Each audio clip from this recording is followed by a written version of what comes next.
ሰላም ጤና ይስጥልኝ ውድ 24/7 ዜና ተከታታዮቻችን፣ የሰዓቱ ዜና ይዤ ቀርብ ያለው እስከ ፍጻሜው አብራችሁን ቆዩ።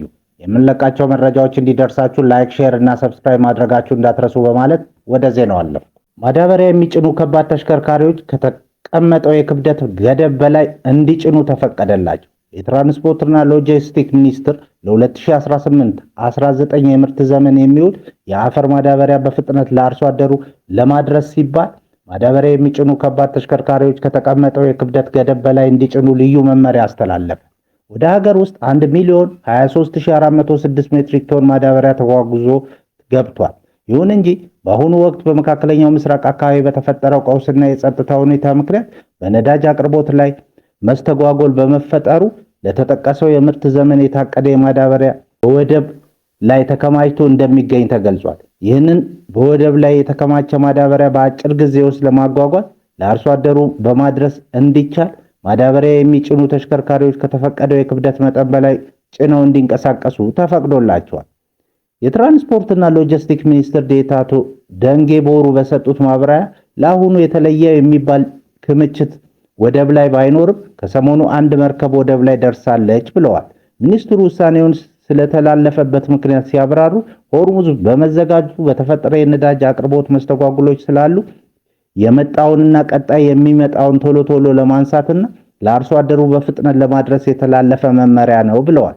በመሆኑም የኢትዮጵያ መንገዶች አስተዳደርና የኢትዮጵያ የክፍያ መንገዶች ኢንተርፕራይዝ የጭነት ቁጥጥርና ክትትል የሚያደርጉ ባለሙያዎች ይህንን ልዩ ውሳኔ ተግባራዊ በማድረግ የማዳበሪያና ትራንስፖርት ሂደቱን እንዲያሳልጡና አስፈላጊውን ድጋፍ እንዲያደርጉ መመሪያ ተሰጥቷል። የነዳጅ እጥረት በአዲስ አበባ ቀላል ባቡር ላይ ከፍተኛ የተጓዦች ጫና ፈጠረ። የአዲስ አበባ ከተማ በተከሰተው የነዳጅ እጥረት ምክንያት በቀላል ባቡር የሚጠቀሙ ተጓዦች ቁጥር በቀን ወደ 75,000 ማደጉን የትራንስፖርት አገልግሎት ድርጅት አስታወቀ። የድርጅቱ ዋና ስራ አስፈጻሚ ዶክተር ብርሃን አበባው ለአሃዱ እንደገለጹት ከዚህ ቀደም የነበረው የ45,000 ተጓዦች ቁጥር በ30,000 ጭማሪ አሳይቷል። ይህንን ፍላጎት ለማስተናገድ በስራ መግቢያና መውጫ ሰዓታት 2 ባቡሮችን በማያያዝ አገልግሎት እየተሰጠ ይገኛል። በአሁኑ ወቅት በስራ ላይ ያሉት 17 ባቡሮች ብቻ ሲሆኑ 20 የሚሆኑት በተለዋጭ ዕቃና በበጀት እጥረት ምክንያት ቆመዋል። ዶክተር ብርሃኑ በሚቀጥለው 1 ወር ውስጥ 2 ተጨማሪ ባቡሮች ወደ ስራ ለማስገባት መታቀዱንና ከኤሌክትሪክ አገልግሎት ጋር በመቀናጀት የኃይል መቆራረጥ ችግሮችን ለመፍታት እየተሰራ መሆኑን ጠቁመዋል። ድርጅቱ ያሉትን 41 ባቡሮች በሙሉ አድሶ ወደ ስራ ማስገባት ቢችል የከተማዋን የትራንስፖርት መጨናነቅ በከፍተኛ ሁኔታ መቀነስ እንደሚቻል ተገልጿል። በደቡብ አፍሪካ የኢትዮጵያውያን ሕይወት በሰው እጅ አለፈ።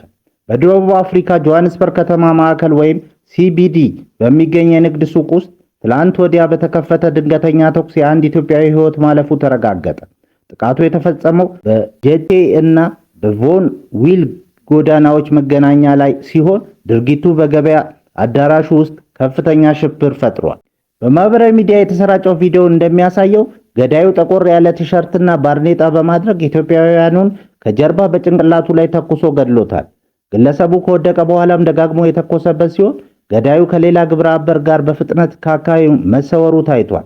የደቡብ አፍሪካ ፖሊስ SAPS ግድያው የታለመ ጥቃት ሊሆን እንደሚችል በመጠርጠር ምርመራ ቢጀምርም እስካሁን በቁጥጥር ስር የዋለ ተጠርጣሪ የለም። ባለፉት ጥቂት ቀናት ውስጥ ብቻ 4 ኢትዮጵያውያን በተመሳሳይ ሁኔታ ሕይወታቸው ማለፉ የተገለጸ ሲሆን ለደህንነት ሲባል በርካታ የግብይት ቦታዎች ተዘግተው ውለዋል። የሟች ቤተሰቦችና ወዳጆች በደረሰው አሰቃቂ ድርጊት ከፍተኛ ሐዘን ላይ ይገኛሉ። በደቡብ አፍሪካ ከ500,000 በላይ ኢትዮጵያውያን ይኖራሉ ተብሎ የሚገመት ሲሆን እዛም በሚፈጸም ግድያና ወንጀል ደህንነታቸው ስጋት ላይ መሆኑን በተደጋጋሚ ሲናገሩ ይሰማል። በሌላ ዜና ኢራናውያን ከታሰበው በላይ ጠንካራ ናቸው፣ ለመላው የአሜሪካ ሕዝብ ውርደት እየሆኑ ነው አሉ የጀርመን ቻንስለር። አሜሪካውያን በድርድሩ ላይ ግልጽ የሆነና አሳማኝ ስትራቴጂ የላቸውም ሲሉ ገልጸዋል። የጀርመን ቻንስለር ፍሬድሪክ መርዝ ዛሬ እንደተናገሩት አሜሪካ በኢራን ተዋርዳለች፣ ግጭቱን በቅርቡ ያበቃል ተብሎ እንደማይጠበቅ አስጠንቅቀዋል።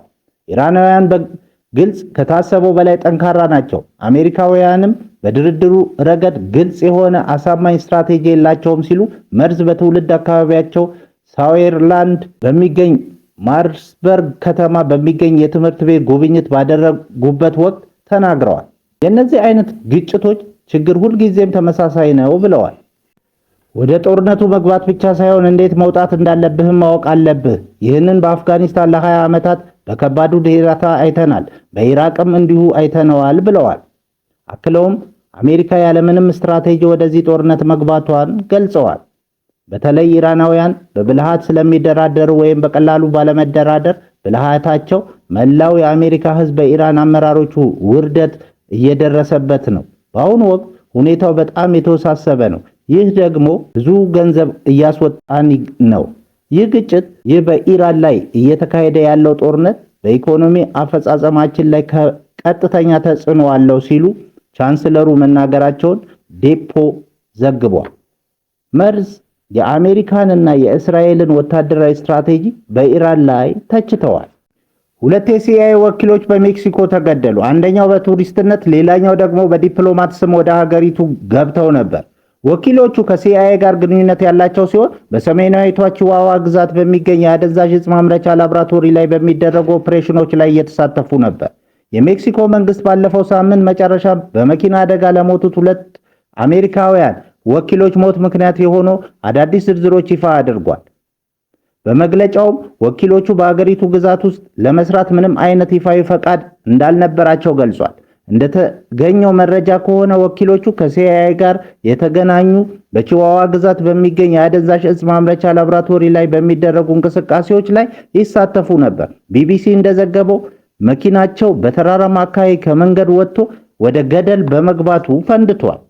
በፕሬዝዳንት ክላውዲያ ሺንባም ትዕዛዝ በተካሄደው ምርመራ የሜክሲኮ የደህንነት ሚኒስትር እንዳስታወቀው ከወኪሎቹ መካከል አንዳቸውም በኦፕሬሽኑ ላይ ለመሳተፍ የሚያስችል ይፋዊ እውቅና አልነበራቸውም። በተጨማሪም የፌዴራል ባለስልጣናት በቦታው ስለመገኘታቸው ምንም አይነት መረጃ እንዳልደረሳቸው ተጠቁሟል። ይህ ክስተት የተከሰተው በሜክሲኮ እና በዩናይትድ ስቴትስ መካከል ያለው ግንኙነት በከረረበት ወቅት ነው።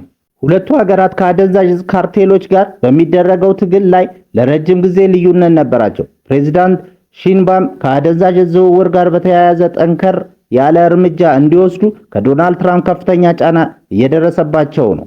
ትራምፕ በአሜሪካ ኃይሎች በሚመሩ ኦፕሬሽኖች ለመርዳት በተደጋጋሚ ጥያቄ ቢያቀርቡ የሜክሲኮ ፕሬዝዳንት ግን ውድቅ አድርገውታል። ናሳ በ7 ዓመታት ውስጥ በጨረቃ ላይ ቋሚ መኖሪያ ሊመሰርት ነው። ናሳ በጨረቃ ላይ የሰው ልጅን በቋሚነት ለማስፈር ያቀደውን ታላቅ ፕሮጀክት ይፋ አደረገ። እንደ ኤጀንሲው ገለጻ እስከ ፈረንጆቹ 2033 ድረስ ጠፈርተኞቹ በጨረቃ ላይ በቋሚነት የሚኖሩበት መሰረተ ልማት ይገነባል። የናሳ አስተዳዳሪ ጄሬድ አይዛክማን እንደተናገሩት የዚህ ተልዕኮ ግብ ጨረቃን መጎብኘት ብቻ ሳይሆን በዚያው በቋሚነት መቆየት ነው። በአሁኑ ወቅት የመጀመሪያው ምዕራፍ የተጀመረ ሲሆን የኤርቴምስ 2 ተልዕኮ ጠፈርተኞችን ይዞ ወደ ጨረቃ ለመጓዝ እየተዘጋጀ ነው። በተጨማሪም በጨረቃ ላይ ያለውን የውሃ በረዶ ለማጥናትና የኃይል ምንጮችን ለመገንባት የሚያገለግሉ ቁሳቁሶች ቀድመው እየተላኩ ነው። ይህ ታሪካዊ እርምጃ ከ1972 ወዲህ የሰው ልጅ ወደ ጨረቃ የሚያደርገው ትልቁና ቋሚ ተመልሶ ጉዞ ይሆናል። ፕሮጀክቱ በሳይንስና በቴክኖሎጂ አዲስ ምዕራፍ ይከፍታል ተብሎ ይጠበቃል። ክቡራን አድማጮቻችን ለሰዓቱ ያልናቸውን ዜናዎች በዚህ እናበቃለን።